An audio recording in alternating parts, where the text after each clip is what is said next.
Midland Savings Bank was a landmark of downtown for nearly 50 years.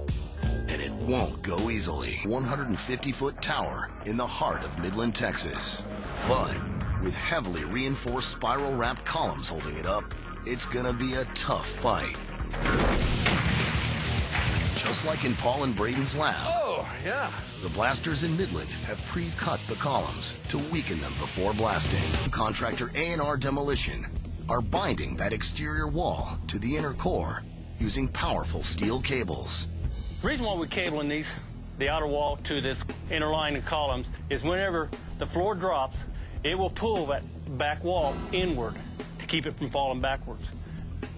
It's just an inch. Moments away.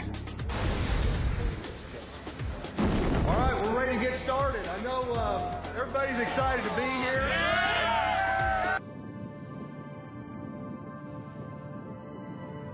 10.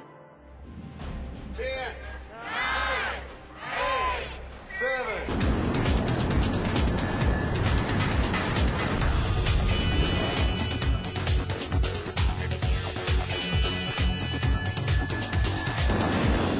The 150-foot Midland Savings Bank drops.